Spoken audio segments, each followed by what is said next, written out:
కరువు ఎప్పుడైతే వచ్చిందో, కష్టం ఎప్పుడైతే వచ్చిందో, బాధ ఎప్పుడైతే వచ్చిందో, తన ఆలోచన మారిపోయి దేవుడు చెప్పేంత వరకు, అంటే దేవుని అడగాలి.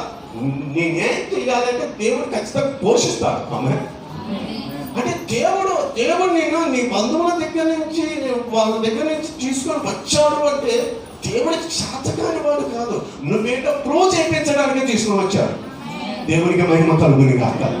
నువ్వేమిటో ప్రూవ్ చేయడానికి దేవుడు నిన్ను తీసుకొని వచ్చాడు, బయటికి తీసుకొని వచ్చాడు. బయటికి తీసుకొని వచ్చిన నీవు ఎప్పుడైతే కష్టం వచ్చిందో, కరువు వచ్చిందో, బాధ వచ్చిందో, మైండ్ సెట్ మారిపోతున్నటువంటి ఆ మైండ్ సెట్ని బట్టి తను సొంతంగా ఆలోచిస్తూ ఉంటున్నాడు. ఇక్కడ చాలా ఇబ్బందిగా ఉంది, ఇక్కడ చాలా కష్టంగా ఉంది, ఇక్కడ అందరూ ఎవరు చూసినా కూడా చాలా వింతగా చూస్తున్నారు, అసలు మనం తినేటువంటి తిండి సరిగ్గా ఉండదు, చాలా కష్టపడాల్సి వస్తుంది.